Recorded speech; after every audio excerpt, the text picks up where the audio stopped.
सो आज का टॉपिक ले रहे हैं वर्क एनर्जी थ्योरम और थोड़ा सा डिफाइन करेंगे अपने मैकेनिकल एनर्जी को, यानी कि मैकेनिकल एनर्जी क्या है, तो kinetic energy plus potential energy of A system, ठीक है।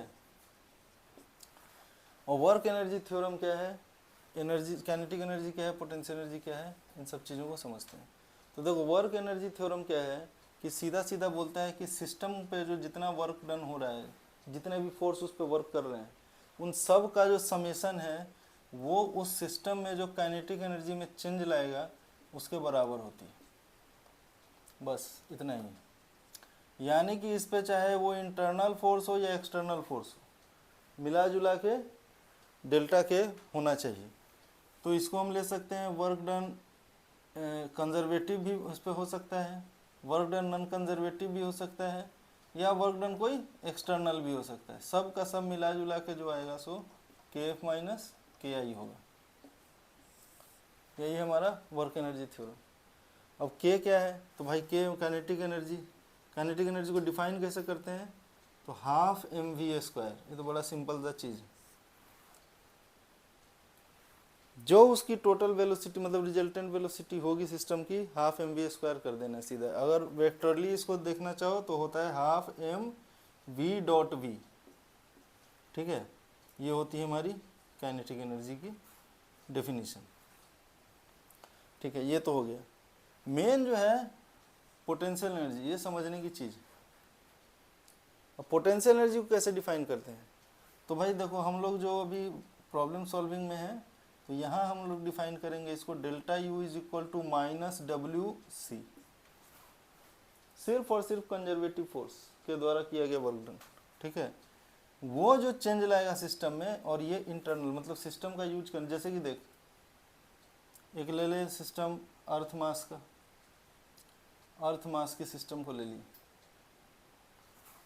ठीक है। तो अर्थ मास सिस्टम यानी कि इसके बीच में जो फोर्स एक्ट कर रही है इंटरनल, वो इंटरनल फोर्स कंजर्वेटिव है कि नॉन कंजर्वेटिव है। तो उसके पहले अपने को एक और कंसेप्ट पे आना पड़ेगा यहाँ समझने के लिए कि ये जो कंजर्वेटिव फोर्स होता है वो क्या होता है,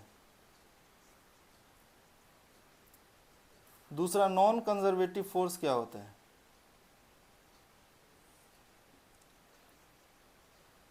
तो जब तक ये कॉन्सेप्ट नहीं समझेंगे हम पोटेंशियल एनर्जी को नहीं डिफाइन कर सकते। दूसरी बात, पोटेंशियल एनर्जी कोई देखो हमेशा डेल्टा U पे आ रहे हैं। डेल्टा U का मतलब सिस्टम की पोटेंशियल एनर्जी में चेंज। कभी भी पोटेंशियल एनर्जी डिफाइन एग्जैक्टली नहीं हो सकती, वो हमेशा एक रिलेटिव टर्म है। जैसे कि अगर मैं यहाँ के एक पॉइंट को, अर्थ के सरफेस को रेफरेंस लाइन मानूं, तो मैं किसी पॉइंट पे पोटेंशियल एनर्जी को डिफाइन कर सकता हूँ, सो दैट कि मेरा डेल्टा U यहाँ पे U बन जाएगा, ठीक है। क्यों, डेल्टा U होगा U final minus U initial, और U इनिशियल को अगर मैंने 0 ले लिया है तो उस पोजीशन पे जो भी पोटेंशियल एनर्जी होगी वो है ना UF के बराबर हो जाएगी। क्यों, क्योंकि Y मैंने 0 ले रखा है। तो एक रेफरेंस चाहिए होती है इसको डिफाइन करने के लिए। अच्छा, दूसरी बात कि हम जो डिफाइन करेंगे डेल्टा U वो होगी minus work done due to conservative forces, system की इंटरनल कंजर्वेटिव फोर्सेस के। तो आते हैं कंजर्वेटिव फोर्स को पहले समझे और नॉन कंजर्वेटिव फोर्स को पहले समझ लेते हैं, फिर आते हैं कुछ प्रॉब्लम से के थ्रू इसको समझते हैं। मान लो यही अर्थ मास सिस्टम जो है, तो यहाँ से अर्थ मास सिस्टम से आप किसी मास को उठाकर h हाइट तक पहुँचा रहे हो, ठीक है। तो यहाँ पे जो work done due to mg है वो कितना है, तो mg डॉट h और उसके बाद cos पाई। क्यों, mg नीचे की तरफ लग रही थी और डिस्प्लेसमेंट जो है सो ऊपर की तरफ हो रहा था, तो दोनों के बीच में पाई एंगल पिछले वीडियो में देख चुके हैं। तो ये हो जाएगा माइनस mgh, यानी कि h हाइट तक उठाने में जो वर्क डन हुआ है वो है माइनस mgh। अच्छा, इसको अब रहने देते हैं। अब इसी चीज़ को वापस किसी भी रास्ते हम वापस यहाँ पे लेके आते हैं, ठीक है। वापस हम इसको इस रास्ते से, किसी भी रास्ते से इसको वहाँ पे उठा के ला रहे हैं, राइट। तो यहाँ पे देखो क्या हुआ वर्क डन, तो वर्क डन mg, ये पहला वाला, ये दूसरा वाला, इस टाइम जो वर्क डन हुआ वो क्या हुआ, तो mg भी इधर, डिस्प्लेसमेंट भी इधर ही, और cos 0 डिग्री हो गई, क्योंकि सेम डायरेक्शन में mg और h है, यानी कि ये हो गई mgh। तो राउंड ट्रिप में अगर वर्क डन देख रहे हैं तो वर्क डन टोटल कितना हुआ है राउंड ट्रिप में, राउंड ट्रिप में वर्क डन जो हो रहा है so minus mgh plus mgh is equal to हो रहा है 0। यानी कि कंजर्वेटिव फोर्स इस तरह से डिफाइन किया जाता है कि अगर कंजर्वेटिव मतलब वर्क डन जो होता है कंजर्वेटिव फोर्स का, वो राउंड ट्रिप में अगर किसी फोर्स का अगर राउंड ट्रिप में वर्क डन 0 आ रहा है तो वैसे फोर्स को हम बोलेंगे कंजर्वेटिव फोर्स, यानी वो पाथ इंडिपेंडेंट होना चाहिए, पाथ इंडिपेंडेंट भी है। राउंड ट्रिप में हम चाहे इस रास्ते जाएं चाहे किसी रास्ते जाएं, और वापस जब घूम के हम आ रहे हैं उस पोजीशन पे, सेम पोजीशन पे, तो हमारी जो वर्क डन हो रही है टोटल राउंड ट्रिप में वो 0 हो रही है। तो इस कारण से ऐसे फोर्स को बोलते हैं कंजर्वेटिव फोर्स, ठीक है। तो ऐसे फोर्स वर्क डन जो होते हैं, ऐसे जो वर्क डन होते हैं ये ड्यू टू कंजर्वेटिव फोर्स है। तो कंजर्वेटिव फोर्स के कारण जो वर्क डन होता है वो, उसको हम डिफाइन कर सकते हैं डेल्टा यू से। तो जैसे यहाँ से मैं mg के थ्रू, mg वर्क डन नीचे कर रहा है, मतलब ये नीचे अप्लाई हो रहा है, और h हाइट अगर किसी चीज़ को हम उठा के ले जा रहे हैं, तो मेरा डेल्टा u जो होगा यानी कि uf माइनस ui, वो होना चाहिए मेरा माइनस mgh अगर मैं हाइट h तक उठा रहा हूँ, क्योंकि वर्क डन, क्योंकि वो मैंने कह रखा है ना कि कंजर्वेटिव फोर्स वाला जो वर्क डन होगा उसमें हम लगा सकते हैं इस चीज़ को, तो ठीक है। और ui को मैंने मान रखा है 0, तो uf कितना हो जाएगा मेरा, ui को मैंने मान रखा है 0, ठीक है।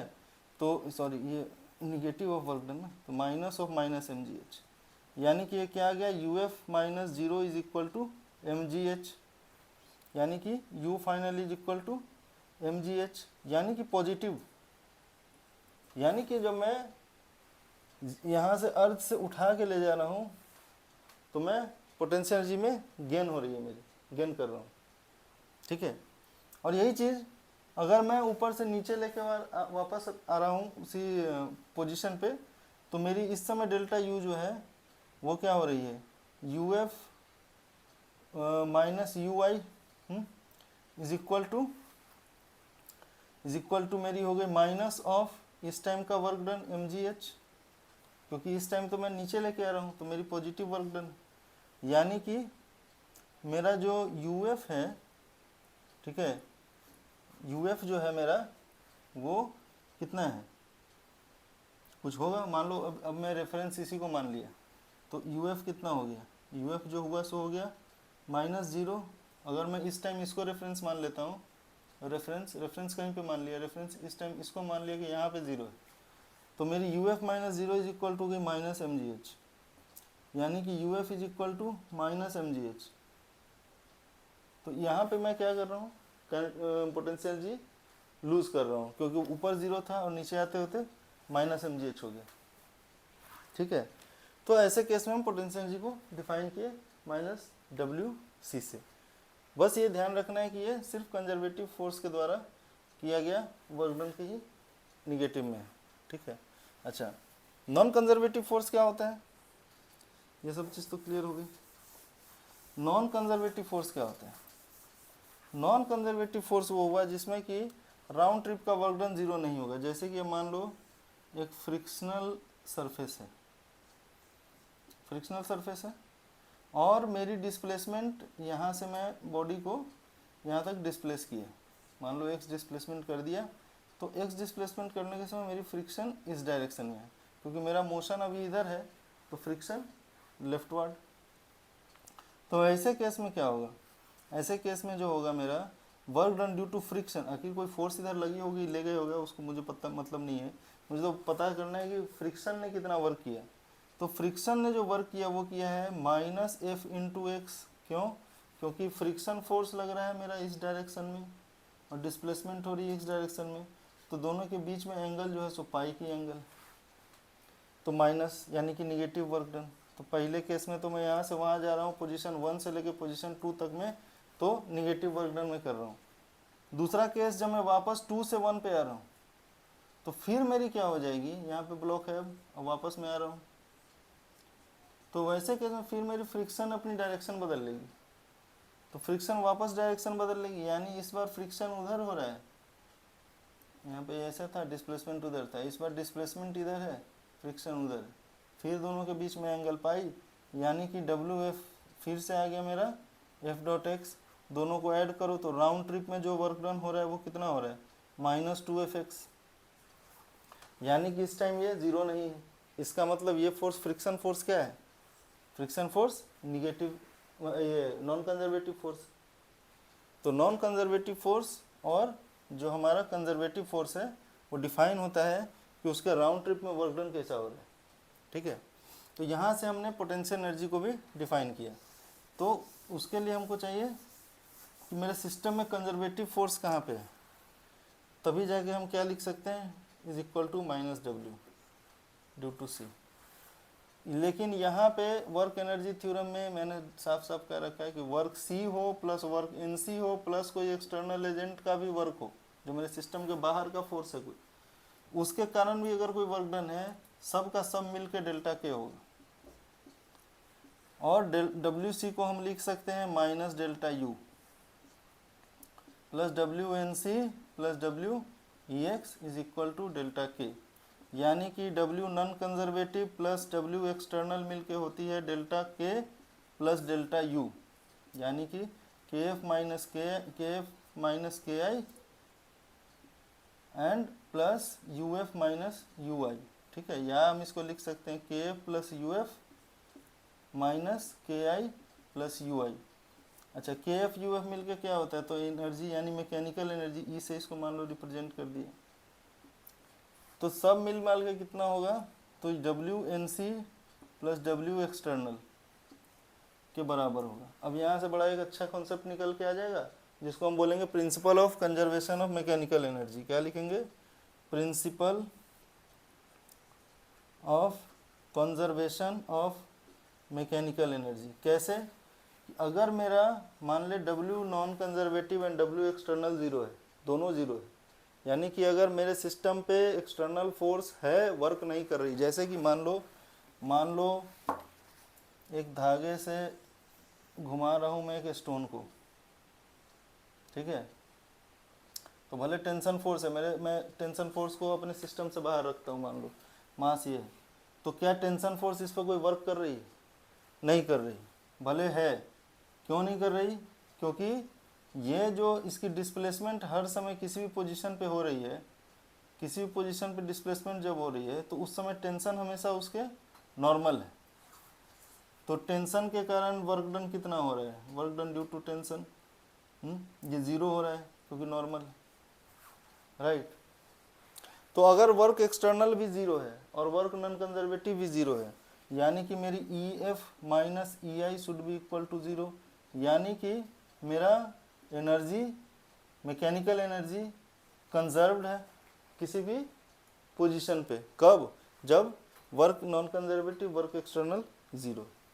तो अब टूल हमारा जो मैंने कहा है, एक ये टूल एक ये टूल, तो प्रॉब्लम्स में अगर दिख रहा है मेरे को कि नॉन कंजर्वेटिव और एक्सटर्नल फोर्स नहीं है, तो प्रॉब्लम साफ साफ इस तरह का होगा जहां हम मैकेनिकल एनर्जी कंजर्वेशन अप्लाई कर पाएंगे, और जहां पे वर्क नॉन कंजर्वेटिव या वर्क एक्सटर्नल होगा वैसे केस में हम ये नहीं अप्लाई कर पाएंगे, मगर हम वर्क एनर्जी थ्योरम अप्लाई कर पाएंगे। तो ये जो टूल है इसका यूज करके हम प्रॉब्लम को सॉल्व कर सकते हैं। क्लियर, ठीक है। तो नेक्स्ट वीडियोज में एक दो प्रॉब्लम लेता हूँ मैं और उसके थ्रू सॉल्व करता हूँ और समझता हूँ कि कैसे वर्क एनर्जी थ्योरम अप्लाई कर पाएंगे और कैसे principle of conservation of mechanical energy लगा पाएंगे। ठीक है, थैंक्स।